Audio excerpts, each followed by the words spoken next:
छत्तीसगढ़ के बस्तर के पुलिस को लगातार एक के बाद एक सफलता लगातार मिलते नजर आ रहे हैं। जी हाँ, इस बार फिर से छत्तीसगढ़ के नारायणपुर में सुरक्षा बलों को एक बड़ी सफलता मिली, जिसमें 9 से 10 माओवादियों को सुरक्षा बलों ने ढेर किया है। नमस्कार, मैं विशाल कुमार गुमा से और आप बस्तर तक देख रहे हैं। अगर आपने अभी तक हमारे बस्तर तक के चैनल को सब्सक्राइब नहीं किया हो तो एक बार ज़रूर हमारे बस्तर तक के चैनल को सब्सक्राइब कीजिएगा, ताकि बस्तर से जुड़ी वो हर एक खबर हम आपको बस्तर तक के जरिए दिखा और बता सकें। दरअसल आप सभी को ज्ञात होगा कि किस तरह से बस्तर में एंटी नक्सल ऑपरेशन को तेजी से बढ़ाया गया, क्योंकि लगातार नक्सली ये कह रहे हैं कि नक्सली बदला लेने की बात कह रहे हैं। इसी वजह से फिर से बस्तर के उन बीहड़ जंगलों में एंटी नक्सल ऑपरेशन पे लगातार जवानों को रवाना किया जा रहा है। इस बार नारायणपुर के टेकमेटा और कुकुर इलाकों में रवाना किया गया था एंटी नक्सल ऑपरेशन पे। जैसे ही आज सुबह तमाम जवान वहाँ पहुंचे थे, वहाँ पे सुरक्षा बलों और नक्सलियों के बीच में मुठभेड़ हुआ था।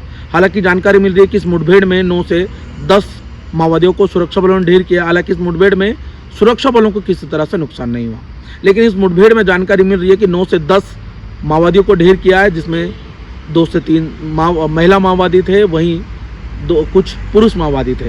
हालांकि वर्दीधारी माओवादी थे। लगातार हम आपको फोटो भी दिखा रहे हैं, आप फोटो देख के अंदाजा लगा सकते हैं कि किस तरह से ये मुठभेड़ हुआ होगा। हालांकि लगातार बस्तर में एक के बाद एक सफलता सुरक्षा बलों को मिलती नजर आ रही है। अगर हम सबसे पहले बीजापुर की बात करें तो बीजापुर के कोरचोली में 13 माओवादियों को सुरक्षा बलों ने ढेर किया था। उसके बाद नारायणपुर के अभी जो टेकमेटा और कुकुर इलाकों में 9 से 10 माओवादी। कल्पर इलाकों की बात करें तो कल्पर में 29 माओवादियों को सुरक्षा बलों ने ढेर किया था। उसके बाद से लगातार नक्सलियों की एक्टिविटी लगातार और तेज हो गई थी। वो लगातार बदला लेने की बात कह रहे, तो ऐसे में कहीं ना कहीं एक बार फिर से नक्सलियों को यहाँ पे खामियाजा भुगतना पड़ा, क्योंकि इस बार उनके 9 से 10 माओवादियों को सुरक्षा बलों ने ढेर किया था। कुल मिला के बस्तर में लगातार एंटी नक्सल ऑपरेशन तेज कर दिया गया, साथ में एक के बाद एक बड़ी सफलता मिल रही है। अगर हम बात करें तो टीसीओसी की बात करें तो टीसीओसी के महीने में नक्सलियों की एक्टिविटी ज़्यादा हो जाती है, क्योंकि टीसीओसी के महीने में नक्सली अपनी मौजूदगी बहुत ज़्यादा दिखाते हैं, क्योंकि गर्मियों के सीजन में नक्सलियों की तरफ से टीसीओसी के कैंपिंग चलाया जाता है, जिसमें लगातार बड़े घटना को अंजाम देने की कोशिश करते हैं। लेकिन इस बार किसी तरह से कोई सफलता नहीं मिल रही है। इस बार लगातार एक के बाद एक सफलता है सुरक्षा बलों को मिलती नजर आ रही है।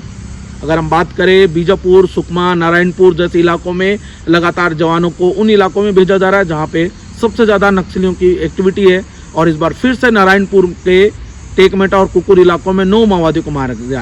हालांकि उन तमाम माओवादियों को शव को बरामद किया है जवानों ने। जैसे ही जिला मुख्यालय लेके आएंगे तो वो तमाम जानकारी हम आपको बताएंगे कि कौन माओवादी थे, कौन इनामी माओवादी थे, कितने बड़े कैडर के थे। लेकिन अभी जो ऑफिशियल जानकारी है, जिसमें डीवीसी रेंज के भी कुछ माओवादी इसमें मारे गए हैं, लेकिन ये क्लियर नहीं हुआ कि वो महिला माओवादी है या फिर पुरुष माओवादी है। लेकिन कुल मिला के अगर हम बात करें, इस मुठभेड़ में 9 से 10 माओवादी मारे गए। और उस पूरे मुठभेड़ को लेकर छत्तीसगढ़ के उप मुख्यमंत्री के एक बड़ा बयान आया। उन्होंने ये कहा कि अभी भी नक्सलियों से मेरा निवेदन है वो आकर मुख्यधारा में शामिल हो जाए, सरेंडर करे, नहीं तो खामियाजा बहुत भुगतना पड़ेगा, क्योंकि हमने लगातार उन इलाकों में एंटी नक्सल ऑपरेशन पे भेजा है। जिस तरीके से हमको सफलताएं मिल रही हैं, इसको देख के लगता है कि आने वाले कुछ समय में छत्तीसगढ़ के बस्तर से नक्सलियों का साया खत्म हो जाएगा। इसलिए लगातार वो ये भी कह रहे हैं, वो वीडियो कॉलिंग के जरिए बात करने की बात कह रहे हैं लगातार नक्सलियों से। लेकिन फिलहाल नक्सलियों की तरफ से कोई प्रतिक्रिया नहीं आया। कोशिश देखना होगा कब नक्सलियों की तरफ से प्रतिक्रिया आएगा। लेकिन फिलहाल इस बार एक बार फिर से बड़ी सफलता है छत्तीसगढ़ के बस्तर को। बस्तर में एक बार फिर से नारायणपुर के इलाकों में, मांद में, टेकमेटा और कुकुर में 9 से 10 माओवादियों को सुरक्षा बलों ने ढेर किया है।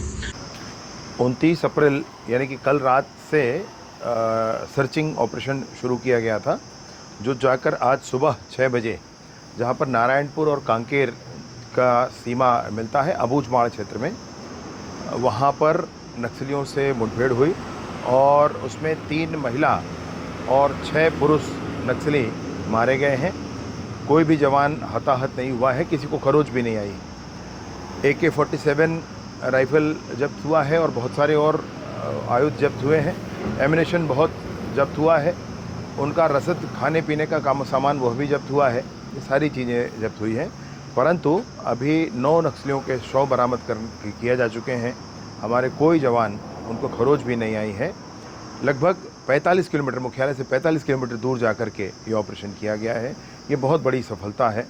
सफलता के लिए DRG और STF के जवान, जिनकी संयुक्त पार्टी ने ये ऑपरेशन किया था, वो बधाई के पात्र हैं और सभी लोग बधाई के पात्र हैं।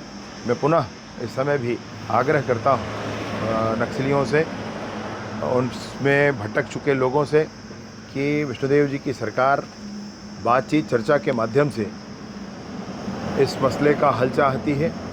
हर हाल में कोई एक नक्सली, कोई दो नक्सली, कोई छोटा ग्रुप या कोई बड़ा ग्रुप जो भी बात करना चाहे, वीडियो कॉल के माध्यम से बात करना चाहें या किसी मीडिएटर के थ्रू बात करना चाहें, पुनर्वास की अच्छी व्यवस्थाओं के साथ उनसे आग्रह है वो मुख्य धारा में वापस लौटें और समाज के साथ आगे बढ़ें। बस्तर में शांति हो, बस्तर के गांवों तक विकास पहुंच सके, बस इसी प्रार्थना के साथ। एनकाउंटर्स भी हो रहे हैं और एनकाउंटर्स में कई नक्सलियों के शव को भी बरामद करें, ऐसी रणनीति में क्या बदलाव आया? देखा जाए तो प्रत्येक वर्ष गर्मी के समय महोदय द्वारा TCOC अभियान के नाम पर लगातार सुरक्षा बल को टारगेट करके कुछ नुकसान पहुंचाना या अन्य कोई पब्लिक प्रॉपर्टी या कोई भी सॉफ्ट टारगेट का अटैक करके उन्हें क्षति पहुंचाने की साजिश चाहते हैं। इस विषय को देखते हुए अभी लगातार सुरक्षा बल द्वारा महोदय के खिलाफ प्रभावी रूप से अभियान संचालित की जा रही थी, जिसके परिणाम स्वरूप अब तक वर्ष 2024 में 88 से अधिक महोदय डेड बॉडी अलग अलग मुठभेड़ में रिकवर की गई थी और LMG AK-47 जैसा काफ़ी ग्रेडेड वेपन्स भी बड़ी मात्रा में अब तक रिकवर की गए थे। ये सब एक निरंतर प्रक्रिया है। जैसा अभी वर्तमान में जो ऑपरेशन जारी है उसमें भी एक आसूचना आधारित एक STF और DRG का संयुक्त अभियान थे और आसपास इलाके में जो ITBP BSF भी अपना अपना क्षेत्र में लगातार वो लोग भी सर्चिंग की जा रही है और अभी जैसा अभियान कंप्लीट होने के पश्चात हम वो डिटेल जानकारी शेयर करेंगे। कोई बड़े लीडर होने की संभावना, किसी का नाम अब तक सामने आया, कौन बैठक? नहीं, अभी शनाख्ती कार्रवाई कंप्लीट नहीं हो पाया। जैसा शनाख्ती हो गए फिर हम डिटेल शेयर करेंगे। कुछ ब्लास्ट भी सर हुआ है क्या वहाँ पर और कुछ आम नागरिकों के भी मारे जाने की खबर आ रही है? अभी जहाँ पर अभी अभियान जारी है उस इलाके में भी सुरक्षा बल सदस्य सभी सुरक्षित है। अभी लगातार जैसा मैंने पूर्व में भी बताए थे ऑपरेशन जारी है और अन्य किसी प्रकार का और अपडेट जैसा समय के हिसाब से यदि हमें प्राप्त होगा हम उसका शेयर करेंगे।